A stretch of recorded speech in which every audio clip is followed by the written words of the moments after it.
Students আজকে কথা বলবো থিম রাইটিং নিয়ে। কবিতার উপরে থিম রাইটিং কিভাবে লিখতে হয়। প্রথমে কবিতাগুলোর অর্থ বলে দিব, তারপরে আমি থিম রাইটিংয়ের আনসারটা দেব এবং অর্থসহ তোমাদেরকে বুঝিয়ে দেব। প্রথমে যে কবিতাটা আছে সেটা দেখো, যেভাবে প্রশ্ন আসবে সেটা হচ্ছে right down the theme of the following poem, not more than 50 words. Dreams, D.H. Lawrence. All people dream but not equally. সব মানুষ স্বপ্ন দেখে কিন্তু সমভাবে নয়। Those who dream by night in the dusty recesses of their mind. যারা রাতে তাদের মনের ধুলিতে আচ্ছাদিত নিভৃত স্থানে স্বপ্ন দেখে, wake in the morning to find that it is vanity. তারা সকালে ঘুম থেকে জেগে দেখে যে এটি ছিল নিছক অন্তঃসার শূন্যতা। But dreamers of the day are dangerous people. কিন্তু দিবা স্বপ্নদর্শীরা ভয়ঙ্কর। For they dream their dreams with open eyes and make them come true. কারণ তারা তাদের চোখ মেলে স্বপ্ন দেখে আর সেগুলোকে বাস্তবায়িত করে। তাহলে আমি এই কবিতাটার থিমটা কী হবে সেটা আমি লিখে দিয়েছি। সেটা হচ্ছে dream is the central theme of the poem. স্বপ্ন কবিতাটির মূল বিষয়বস্তু। Different people have different dreams. বিভিন্ন লোকের বিভিন্ন রকমের স্বপ্ন থাকে। Those people who dream unconsciously or subconsciously cannot make their dream true, but those who dream consciously can make their dream fruitful. অর্থ হচ্ছে যারা অচেতনভাবে বা অবচেতনভাবে স্বপ্ন দেখে তারা স্বপ্নকে সত্যে পরিণত করতে পারে না, কিন্তু সচেতনভাবে স্বপ্ন দেখা লোকেরা তাদের স্বপ্নকে সফল করতে পারে। আমি পরের কবিতায় যাচ্ছি। Write down the theme of the following poem, not more than 50 words. Dreams, Langston Hughes. Hold fast to dreams.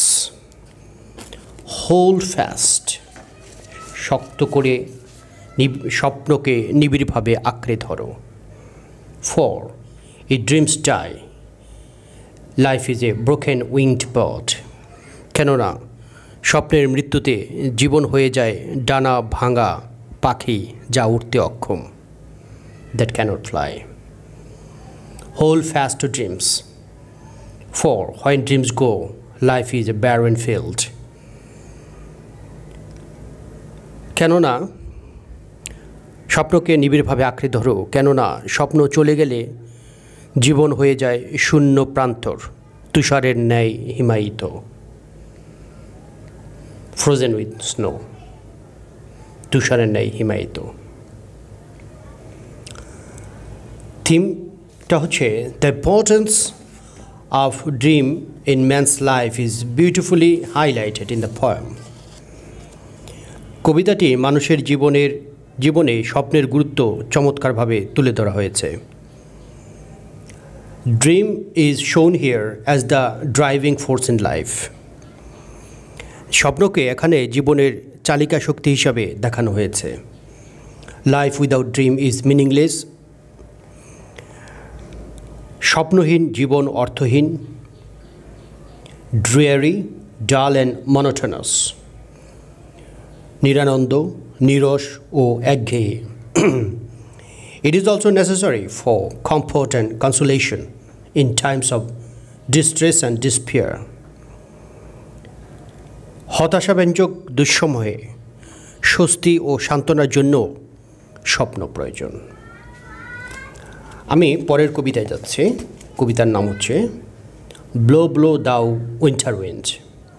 লিখেছেন a short song from William Shakespeare's play as you like ইট।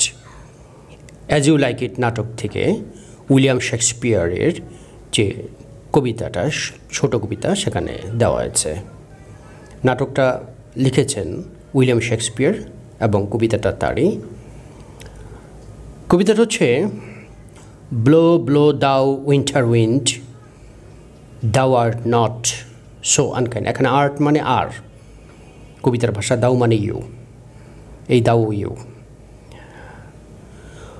বও বও ওগো শীতের হাওয়া, তুমি মানুষের অকৃতজ্ঞতার ন্যায় অত নির্দয় নও। অ্যাজ ম্যানস ইনগ্র্যাটিটিউড, মানে মানুষের অকৃতজ্ঞতার মতো তত নির্দয় নও। You are not so unkind, তার মানে দাও আর্ট নট সো আনকাইন্ড। এরপরে দাই টুথ ইজ নট সো ক্ষীণ, তোমার দাঁত তত তীক্ষ্ণ নয়।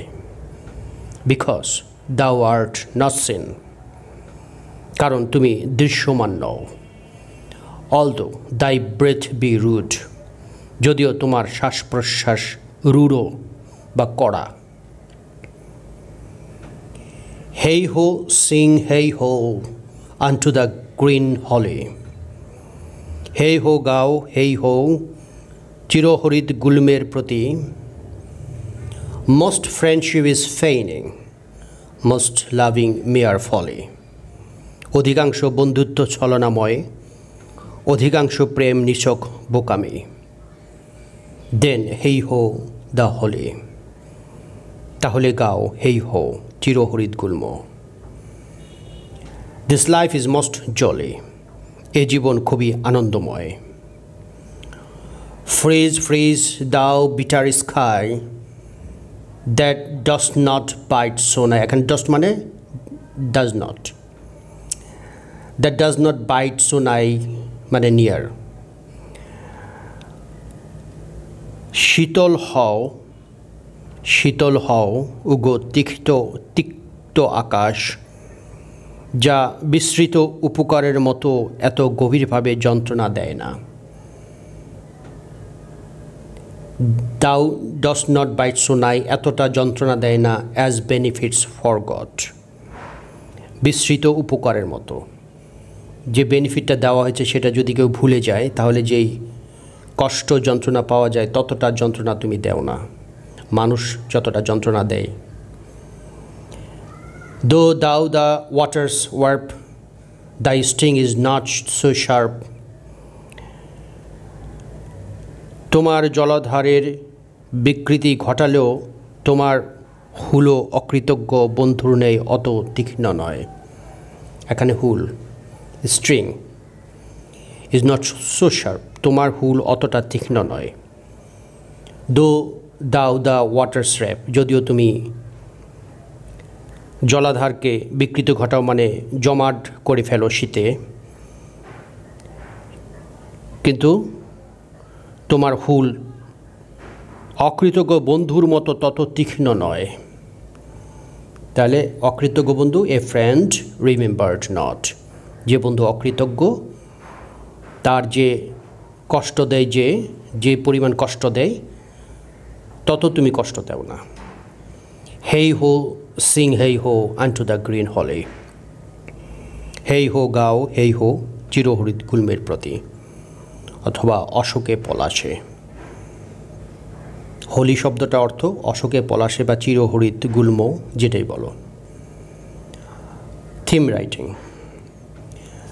The contrast between nature and human beings is nicely depicted in the poem.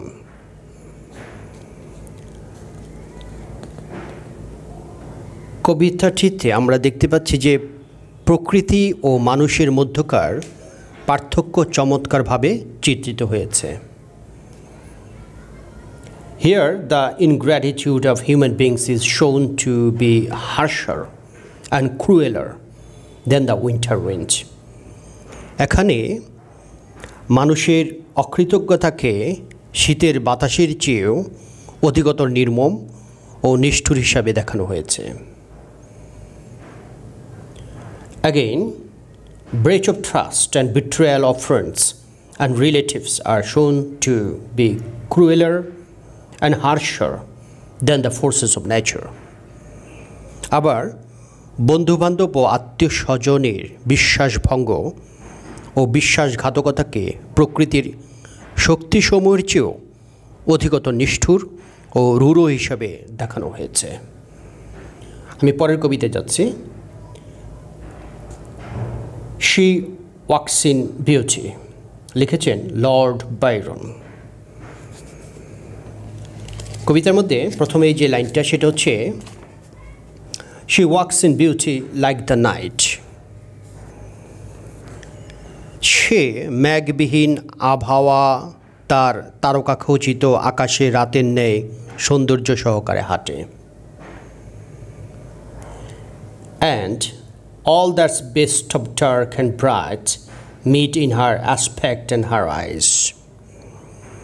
আর অন্ধকার ও আলোর যা কিছু শ্রেষ্ঠ তা তার মুখাবয়ব ও চোখে সমন্বয় ঘটেছে।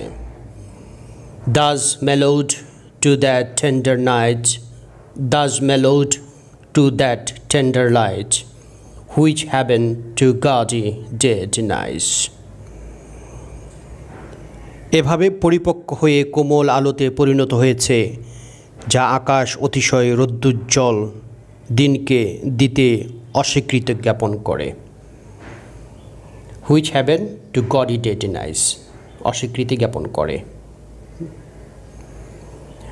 এখানে আকাশ বলতে হ্যাভেন বুঝাইছে, আর এখানে রৌদ্রোজ্জ্বল দিন গডি ডে অর্থ হয়েছে।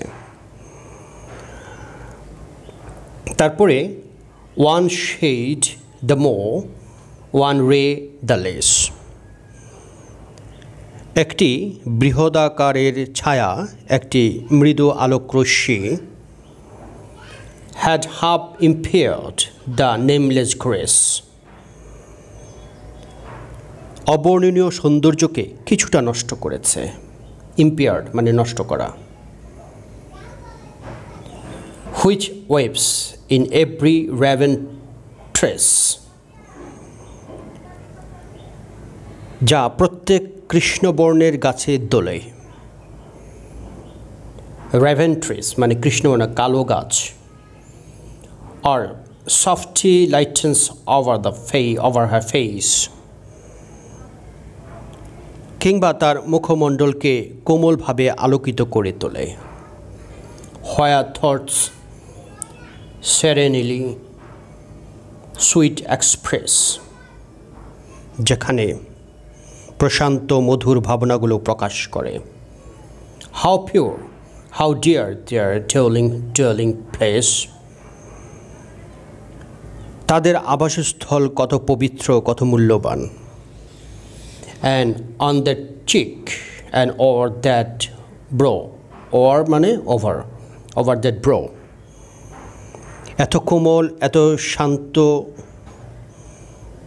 কিন্তু বাকপটু হাসি যা হৃদয়কে জয় করে। a soft, so clean, so calm, so eloquent বাকপটু, cam Shanto, soft নরম কোমল, এত কোমল, এত শান্ত কিন্তু বাকপটু হাসি।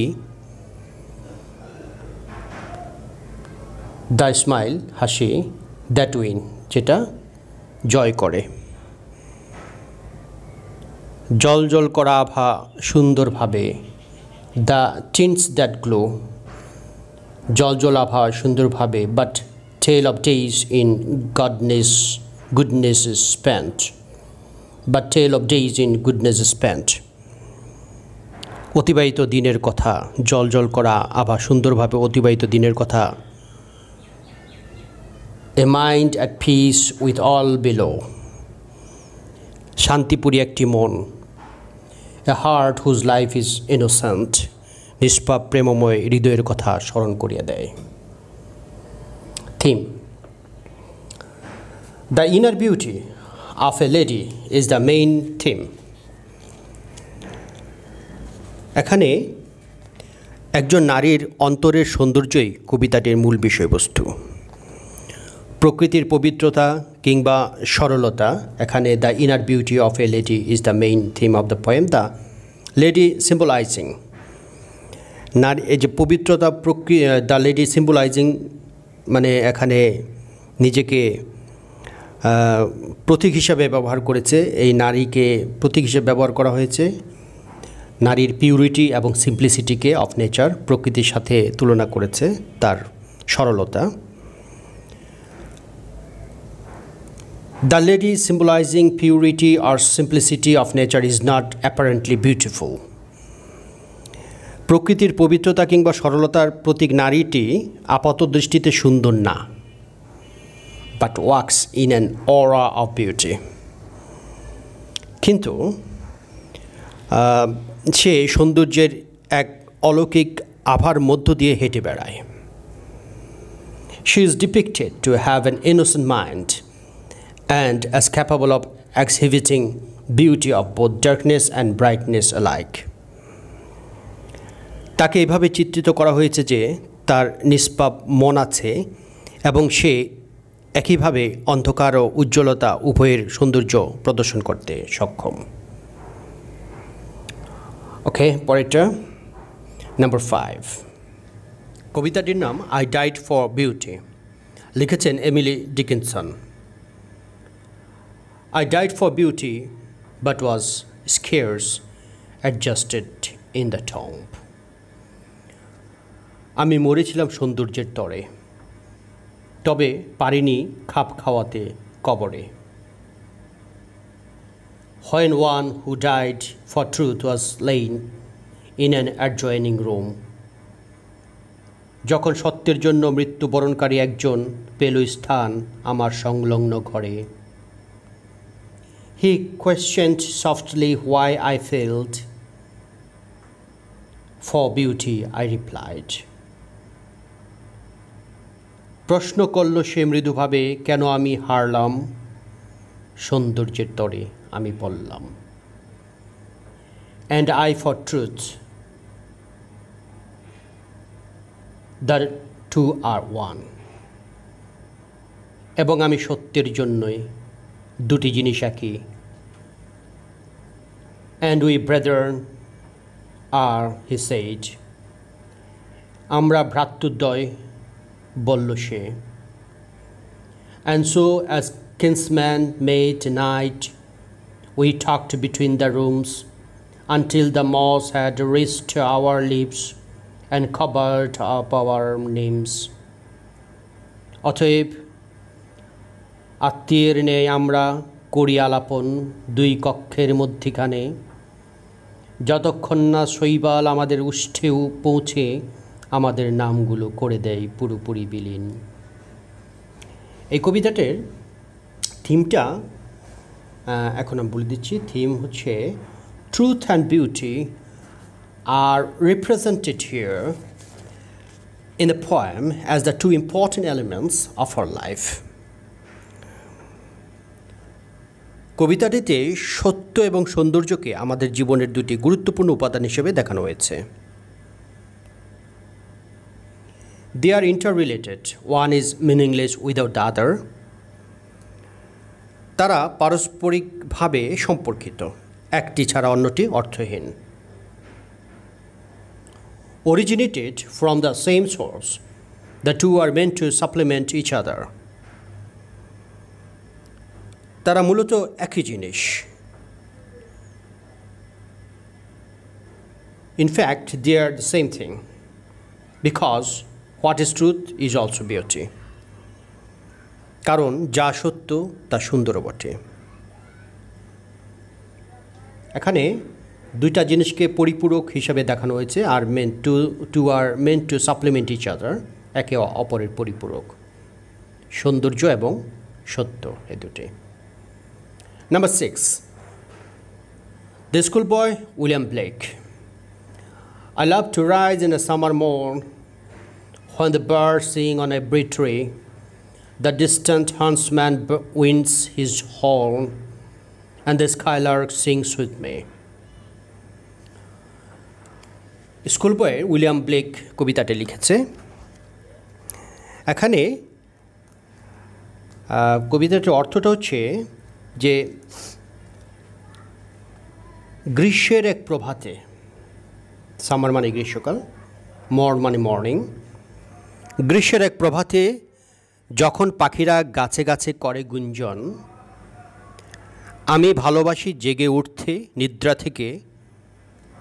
দূরের শিকারি, যে ডিস্ট্যান্ট হান্টসম্যান, মানে দূরের শিকারি তার শিঙ্গা বাজায়। আর বরদ পাখি স্কাইলার্ক সিংস উইথ মি, আমার সাথে গান গায়। ও হোয়াট সুইট কোম্পানি, কত সুন্দর সঙ্গী। But to go to school in a summer morn, oh, it drives all joy away. তবে গ্রীষ্মের প্রভাতে যাওয়া পাঠশালায়, তা করে দেয় সকল আনন্দ ম্লান। Under a cruel eye outworn, একটা ক্রুয়েল আই বলতে নিষ্ঠুর চোখ টিচারের, সেটা বলেছে। Under a cruel eye outworn the little ones spend the day in sighing and dismay. তা করে দেয় সকল আনন্দ ম্লান, তা এটা বলা হচ্ছে। এক জরাজীর্ণ নিষ্ঠুর দৃষ্টির অধীনে ক্ষুদে শিশুরা দিন কাটায় আতঙ্ক ও দীর্ঘশ্বাসে।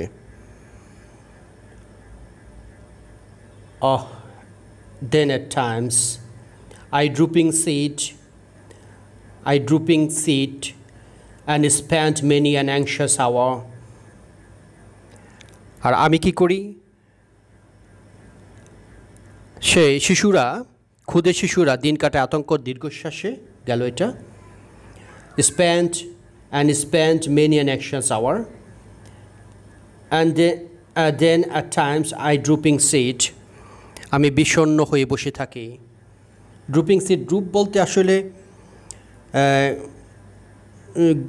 এটে সেটে বসা, গুটিসুটি হয়ে বসা, বা মাথা নত করে বসা, এরকম কিছু।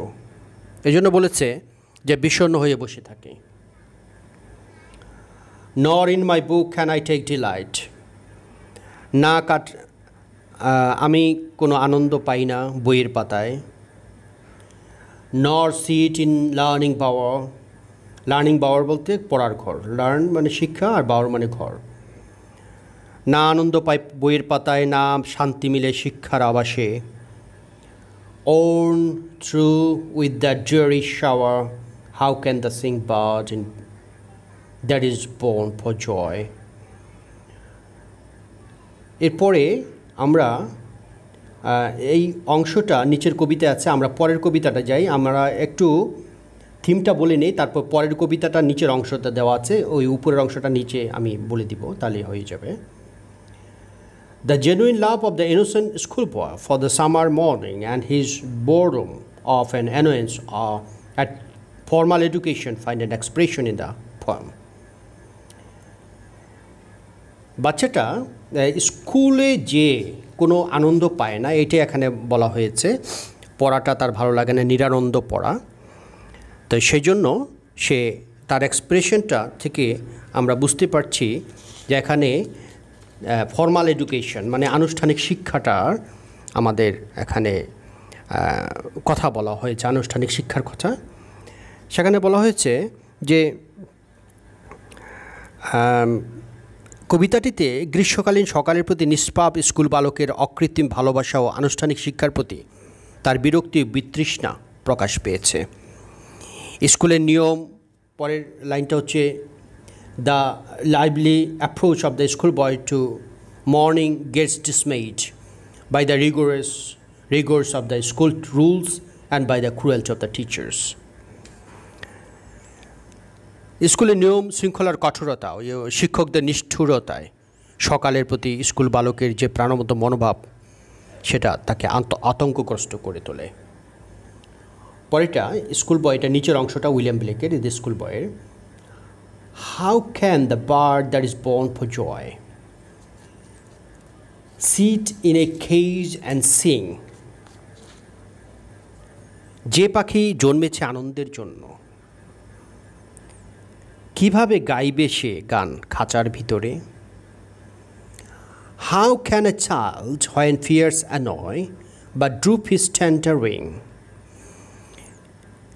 যে শিশু ভয়ে আতঙ্কিত, সে তার কচি ডানা ক্লান্তিতে নুয়ে ভুলে যায় তারুণ্য ভরা বসন্তকে। Oh father and mother, if birds are nipped and blossoms blown away. ওগো বাবা ও মা, মুকুল যদি নষ্ট করা হয়, মুকুল যদি করা হয় বিনষ্ট, ব্যাহত হয় তার পুষ্প বিকাশ, মানে ব্লুসম, মানে ফুল ফুটবে না। And if the tender plants are stripped, যদি কচি কচি উদ্ভিদ যদি তার যৌবনের দিনগুলোতে আনন্দ থেকে বঞ্চিত হয়, স্ট্রিপ মানে বঞ্চিত হওয়া, টেন্ডার প্ল্যান্টস কচি চারা, আনন্দ হচ্ছে জয়, আনন্দ থেকে যদি তারা বঞ্চিত হয় ইন দ্য স্প্রিং ডে, যৌবনের দিন মানে বসন্তকালের কথা বলেছে এখানে, একটা রূপক অর্থ। বাই সরো অ্যান্ড কেয়ারস ডিসমে, বিষাদ ও উদ্বেগের আতঙ্কে। How shall the summer arise in joy, গ্রীষ্মকাল কীভাবে হবে মধুময়। Or the summer fruits appear, কিংবা গ্রীষ্মের ফলের আগমন ঘটবে কীভাবে।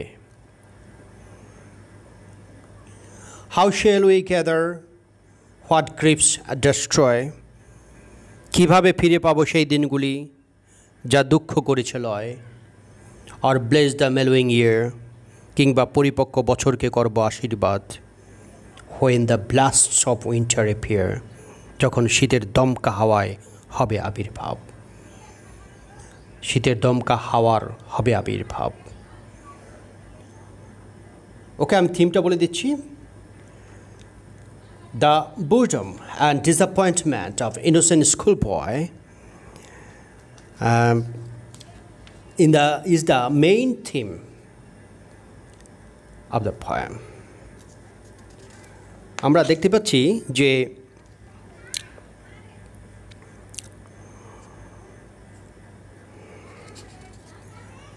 নিষ্পাপ স্কুল বালকের বিরক্তি, আর এখানে তার এই বিরক্তি ও হতাশা কবিতাটির মূল বিষয়বস্তু। His classroom is shown here as the enclosed cage made for birds. এখানে তার শ্রেণীকক্ষকে পাখিদের জন্য তৈরি বদ্ধ খাঁচা হিসেবে দেখানো হয়েছে। The boy feels lively enough while playing in the summertime fields. ছেলেটি গ্রীষ্মকালে মাঠে খেলার সময়ে বেশ প্রাণবন্ত বা উচ্ছল বোধ করে। But he gets quite annoyed sitting captive in the classroom. কিন্তু শ্রেণীকক্ষে বন্দী হয়ে বসে থেকে সে পুরোপুরিভাবে বিরক্ত হয়ে পড়ে। পরেরটা, write down the theme of the following poem. আচ্ছা, দ্য ট্রাফিক পুলিশ। এখানে ট্রাফিক পুলিশ বলতে ট্রাফিক যারা নিয়ন্ত্রণ করে সেই ট্রাফিক পুলিশদেরকে বলা হয়েছে। তাহলে আমি অর্থটা বলে দিচ্ছি। Amidst killer speed I stand, facing the traffic stretching my hand. ঘাতক গতির মাঝে আমি দাঁড়িয়ে, যানবাহনের মুখোমুখি আমার হাত প্রসারিত। I am seen on kids' books and as cartoons everywhere. সর্বত্র দেখা দেই আমি শিশুদের পুস্তকে ও কার্টুন হিসেবে।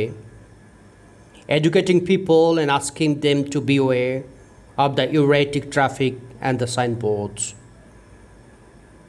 শিক্ষা দেই জনগণকে সতর্কতা অবলম্বনে অনিশ্চিত রাস্তার দৃশ্যমান সাইনবোর্ড সম্পর্কে।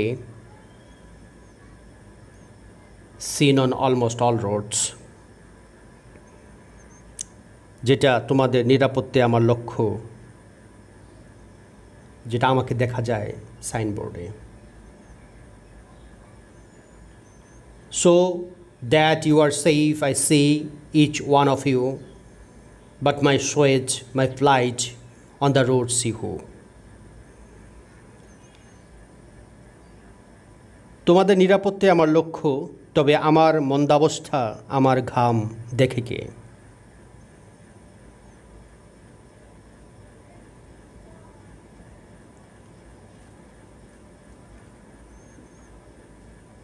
Be it sunny or raining, রৌদ্র কিংবা বৃষ্টিতে, for your safety I must be, আমি সদা সতর্ক কর্মতৎপর থাকি তোমাদের জন্যে, vigil and agile on the middle, রাস্তার মাঝখানে দাঁড়াই, standing erect as fit as a fiddle, এমনভাবে শটান হয়ে দাঁড়িয়ে থাকি যেন বেহালার মতো আমি।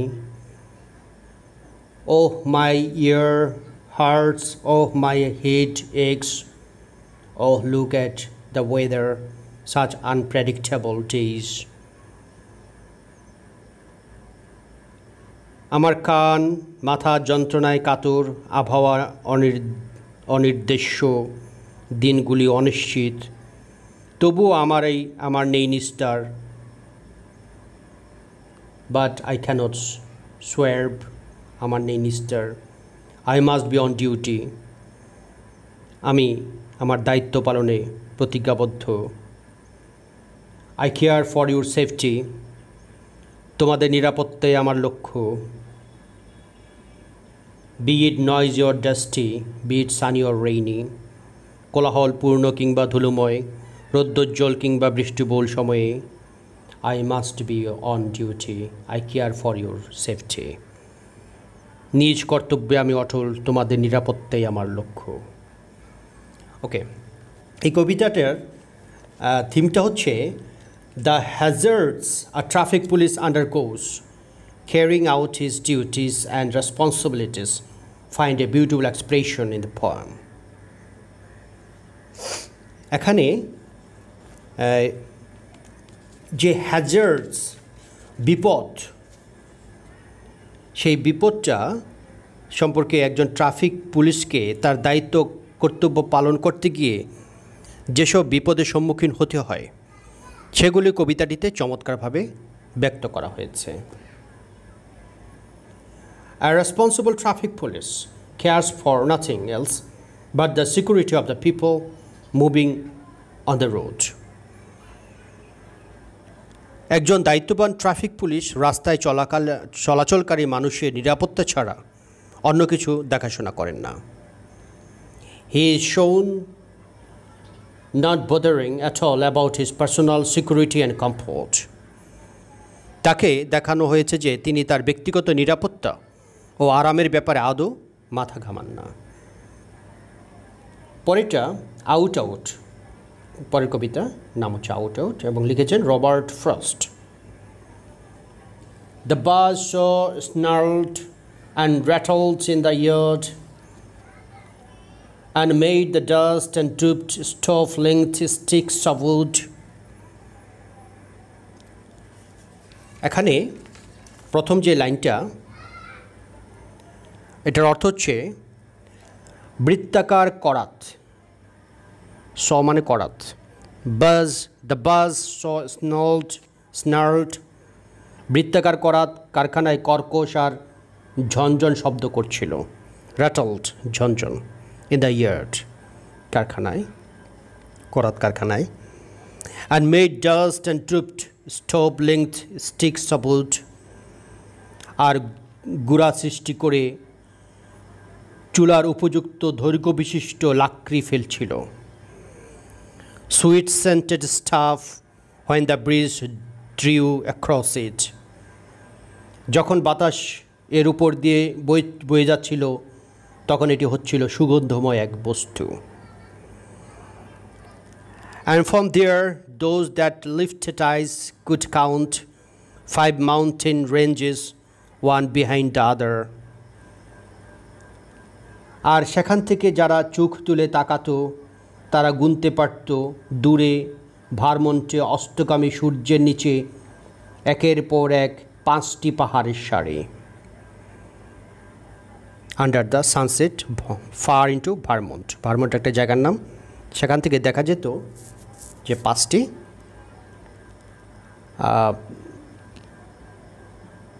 এখানে পাহাড়ের কথা বলা হয়েছে, 5টি পাহাড়ের সারি দেখতে পেত, মানে চোখ তুলে তাকালে দেখতে পেত। And the saw snarled and rattled and snarled and rattled as it ran light or had to bear a load. আর করাতটি থেকে থেকে কর্কশ ও ঘন ঘন কর্কশ ও ঝনঝন শব্দ করছিল, কারণ and nothing happened, day was all but done, and nothing happened, day was null, day was all but done. এটা তারপর বলেছে এটিকে দিন বলো, কোনো কিছু ঘটেনি, দিন প্রায় শেষ। Call it a day, এটাকে দিন বলো। I wish they might have said to please the boy by giving him the half hour that the boy counts so much when saved from work.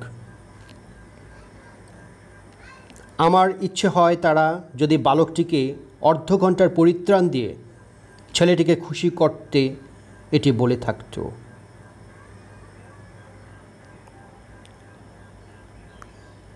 His sister stood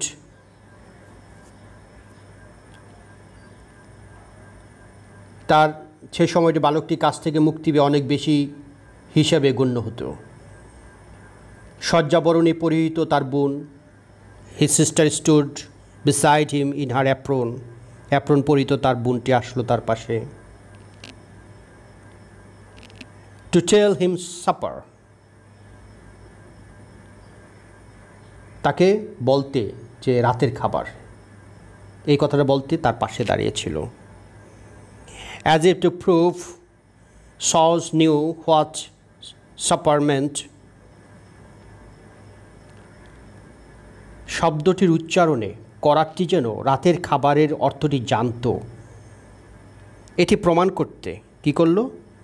lift out at the boy's hand and seemed to leap,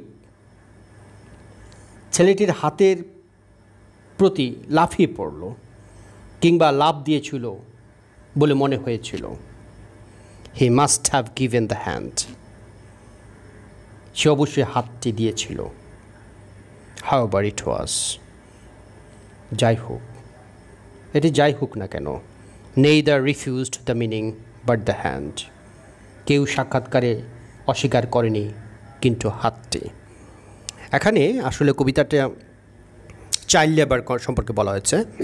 এই বাচ্চাটা যে কারখানায় কাজ করে, করাতের কারখানায় প্রচণ্ড পরিশ্রম করে, সারাদিনে একটু বিশ্রাম নেই এবং শুধু খাবারের সময়টা সে বিশ্রাম পায়। যখনই খাবারের জন্য তার বোন আসলো এবং খাবারের কথা বলেছে, অত্যন্ত আনন্দের সাথে সে খাবারটি যখন খাবারের কথাটি শুনলো, বিচলিত হয়ে গেল খাবারের জন্য। সাথে সাথে তার হাত থেকে ফসকে, তার যে করাতটি ফসকে তার হাতটি কেটে গেল। এটা হচ্ছে দুর্ঘটনা ঘটলো শুধুমাত্র খাবারের জন্যে। ক্লান্ত বালক, খাবার জন্য তার একটা অত্যন্ত মারাত্মক দুর্ঘটনা ঘটেছে। তা আমরা চাইল্ড লেবার সম্পর্কে এটা আমরা কবিতাটা থিম পাই। তাহলে আমরা এই থিমটা চলে যাই। এই থিমটা the way how modern mechanized society forced a young boy and his sister to become victims of his atrocities is vividly shown here. এখানে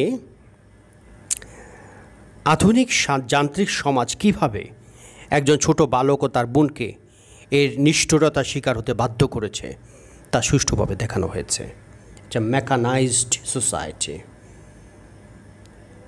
এই সভ্য সমাজে, মানে শিল্পায়নের যুগে, the young boy, though supposed to spend his time in games and sports, was bound to work in a sawmill, being victim of cruel society.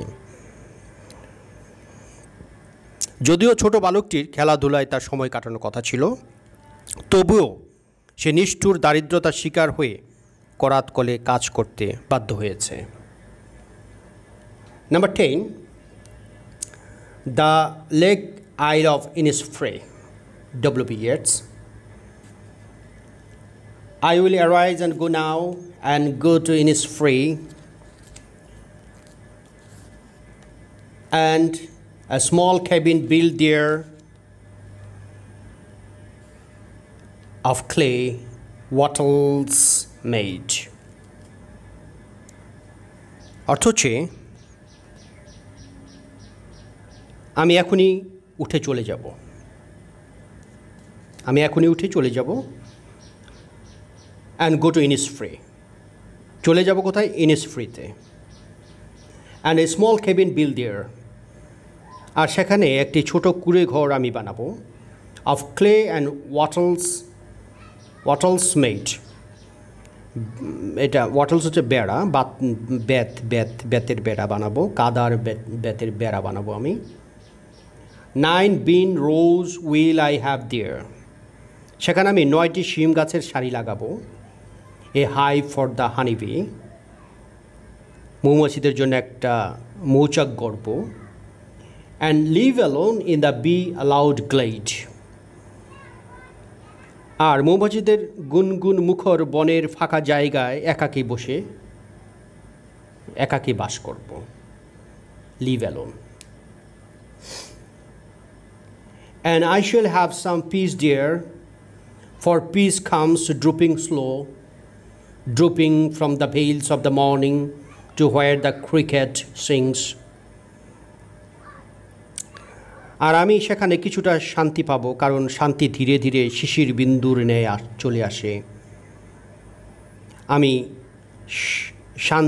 শান্ত প্রভাতের কুয়াশায় অবগুণ্ঠন থেকে যে শান্তিটা ফোটায় ফোটায় পড়ে, সেখানে there the midnight's all glimmer, সেখানে ঝিঝি পোকারা গান গায়। এই যে cricket, where the cricket sings, ঝিঝি পোকারা গান গায়। There midnight's all a glimmer, যেখানে মধ্যরাতে তারকারাজির মৃদু আলোয় ভরা, মধ্যরাত মিডনাইট তারকা আলোয় ভরা। অ্যান্ড নুন এ পার্পল গ্লো, আর মধ্যাহ্ন রক্তিম আলোয় পূর্ণ। An evening full of linnet's wings, আর সন্ধ্যার নীড়ে ফেরা শ্যামা পাখিদের উড্ডয়নকালের গানে ভরপুর। লিনেটস শ্যামা পাখি, গানে ভরপুর এখানে। I will arise and go now, for always night and day. আমি উঠব আর এখন যাব, কারণ আমি দিন রাত সবসময় হ্রদের পানিকে মৃদু শব্দে কুলে আসছে পড়তে শুনেছি। I hear lake water lapping with low sounds by the shore. While I stand on the roadway, যখন আমি রাস্তার ধারে কিংবা or on the pavements grey কিংবা ধূসর বর্ণের ফুটপাতে দাঁড়িয়ে থাকি, I hear it in the deep heart's core, তখন আমি আমার হৃদয়ের গভীরে এটি শুনতে পাই। ওকে, এখন থিম রাইটিং। থিমটা হচ্ছে urban life with the manifestation of its atrocities and artificialities often becomes unbearable. Urban life মানে শহুরে জীবন, with the manifestation, শহুরে জীবন এবং নিষ্ঠুরতা ও কৃত্রিমতা প্রদর্শনের মধ্য দিয়ে প্রায়শ আমাদের জীবন অসহনীয় হয়ে ওঠে।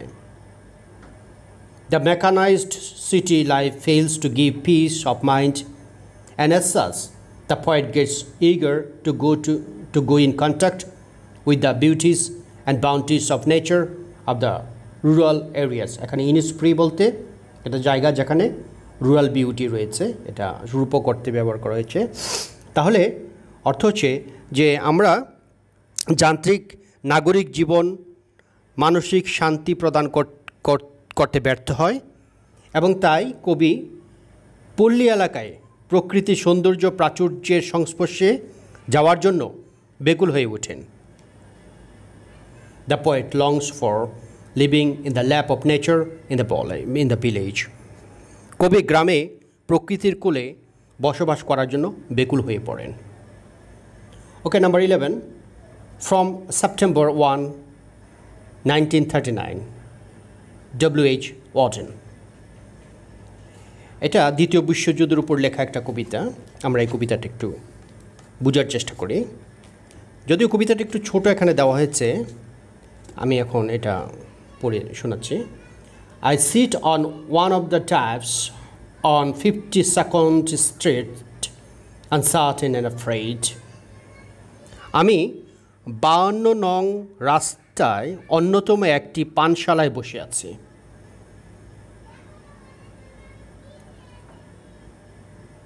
As the clever hopes expire, যখন আমি অনিশ্চিত আর ভীত হয়ে আছি এই কারণে। Of a low dishonest decade, কেন আমার ভয়টা, ভীত কেন? বুদ্ধিদীপ্ত আশা আকাঙ্ক্ষার মৃত্যু ঘটেছে। এখানে as the clever hopes expire of low dishonest decade, waves of anger and fear circulate over the bright. ক্রোধ আর ভীতির ঢেউ পৃথিবীর আলোকিত ও অন্ধকারাচ্ছন্ন দেশগুলোতে ছড়িয়ে পড়েছে। And darkened lands of the earth, অন্ধকারাচ্ছন্ন দেশগুলোতে ছড়িয়ে পড়েছে, আলোকিত দেশগুলোতে ছড়িয়ে পড়েছে। কি ছড়িয়ে পড়েছে? Waves of anger and fear, সবাই ভীত, সবাই রাগান্বিত। obsessing our private lives, আমাদের ব্যক্তিগত জীবনকে নিরবিচ্ছিন্নভাবে যন্ত্রণা দিচ্ছে। obsessing our private lives. The unmentionable order of deaths, unmentionable, অকল্পনীয়, অনুল্লেখ্য, যেটা উল্লেখ করার মতো নয়, অর্ডার অফ ডেথস, মৃত্যুর গন্ধ, offence the September night, September এই রাতকে পীড়া দিচ্ছে। ওকে, এটার থিমটা আমি বলছি। in the poem, the poet portrays, কবি এখানে চিত্রায়িত করেছে ব্রিটিশ সৈন্যদের সাহসিকতাপূর্ণ আক্রমণ এবং তার ফলশ্রুতিতে এখানে দ্বিতীয় বিশ্বযুদ্ধের শুরু হওয়ার বিষয়ে তার অনিশ্চয়তা, the poet portrays his uncertainty, অনিশ্চয়তা, and fear about the outbreak of the second world war. এই অনিশ্চয়তার ভয়কে চিত্রিত করা হয়েছে। সিটিং ইন এ বার, মানে পানশালায় বসে আছে। He notices the war victims losing their hopes and aspirations, যারা যুদ্ধে শিকারী মানুষ বা যুদ্ধাহত লোকগুলি তাদের আশা আকাঙ্ক্ষা হারিয়ে ফেলছে।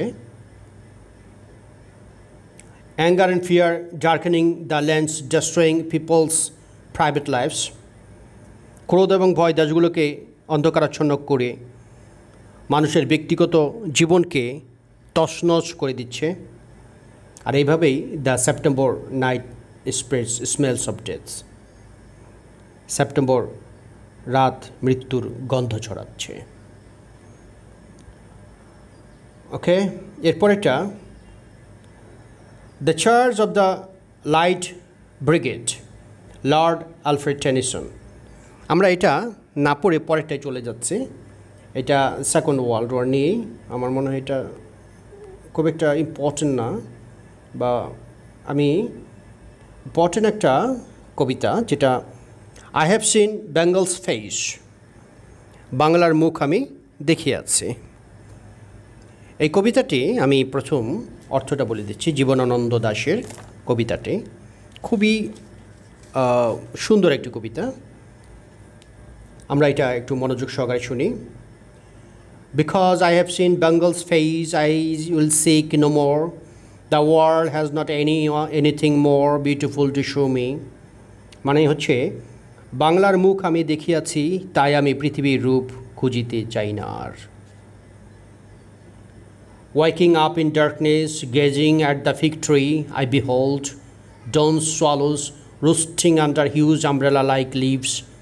I look around me and discover a leafy doom, jam, কাঁঠাল, বট, হিজল and ashita trees. অর্থ হচ্ছে, চেয়ে দেখি আচ্ছা, প্রথমত বলা হলো আমি বাংলার মুখ দেখিয়াছি, তাই আমি পৃথিবীর রূপ দেখিতে চাই না। অন্ধকারে জেগে ওঠে ডুমুরের গাছে, চেয়ে দেখি ছাতার মতন বড় পাতাটির নিচে বসে আছে ভোরের দোয়েল পাখি। চারিদিকে দেখি পল্লবের স্তূপ, জাম, বট, কাঁঠালের, হিজলের অসথুর করিয়াছে চুপ। তাহলে এখানে ফিগ ট্রি, ডুমুর, তারপরে রুস্টিং, বসে আছে সোয়ালুস মানে দোয়েল পাখি, সকালের ডন সোয়ালুস, সকালের দোয়েল পাখি বসেছে কোথায়? Under huge umbrella like leaves, মানে বিশাল ছাতার মতো পাতার নিচে বসে আছে। আইলুকের চারিদিকে আমি তাকাই এবং দেখি যে লিফি ডুম মানে পাতার একটা রাজ্য, লিফি ডুম, ডুম মানে রাজ্য, লিফ মানে পাতা, পল্লবে ভরা একটা এলাকা, একটা জায়গায় আমি আছি যেখানে আছে জাম, কাঁঠাল, বট, হিজল এবং অশ্বত্থ গাছ। সবাই চুপ করে আছে। Shadowing clouds of cactus and zedoary bushes. আরও রয়েছে ফণিমনসার ঝোপে সটিবনে তাহাদের ছায়া পড়িয়াছে। ছায়াটা এই যে শ্যাডোয়িং, শ্যাডো মানে ছায়া, শ্যাডোয়িং ক্লাউডস অফ ক্যাকটাস মানে ফণিমনসা, এবং জেডুয়ারি মানে সটিবনের ঝোপের ছায়া পড়েছে। When long ago Chand came in his honeycombed boat to a blue hazel bot and tamal shade near the Champa, he too sighted. এখানে একটা ঘটনার কথা বলেছে যে মধুকর ডিঙা, হানিকম্ড বোট, মধুকর ডিঙা থেকে না জানি সে কবে চাঁদ চম্পার কাছে এমনই হিজল, বট, তমালের নীল ছায়া বাংলার অপরূপ রূপ দেখেছিল। মানে চম্পা এবং এখানে চাঁদ এবং চম্পার কথা বলা হয়েছে যে চাঁদ এসেছিল চম্পার কাছে ঠিক এমনই একটা পরিবেশের মধ্য দিয়ে, সেও দেখেছিল এগুলা। তারপরে One day alas in the Ganguri, এখানে বেঙ্গলস আনপ্যারাবল বিউটি দেখেছিল আর কি, চাঁদ এটাই বলেছেন, অপরূপ সৌন্দর্য বাংলার দেখেছিল। One day একদিন alas in the Ganguri on a raft as the waning moon sank in the river's sandbanks, Behula too saw countless ashutas bots beside golden rice fields and heard the thrushes' soft song. এখানে আরেকটা ঘটনা বলছে বেহুলা লক্ষিন্দরের, যে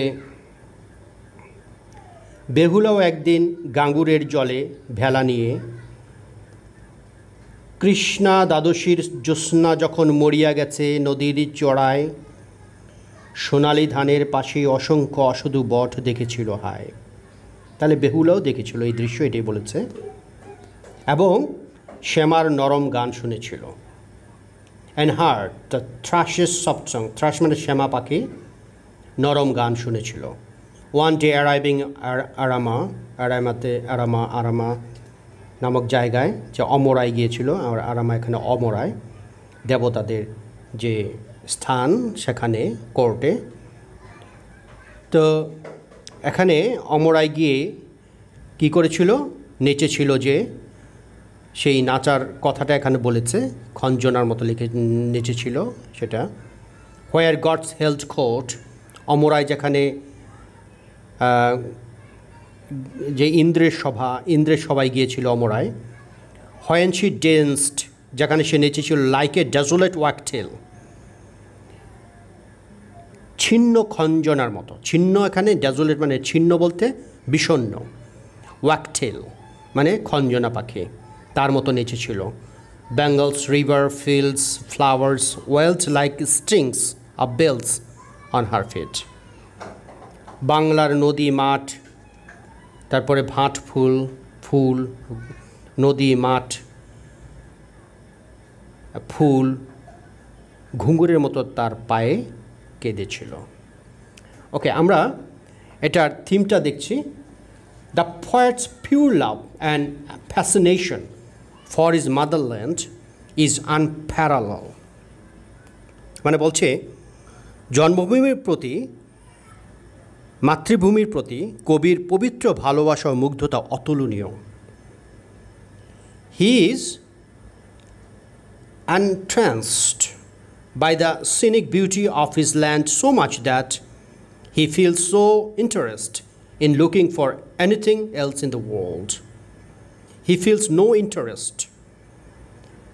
আমি আবার পড়ছি, he is entranced by the scenic beauty of his land so much that he feels no interest in looking for anything else in the world.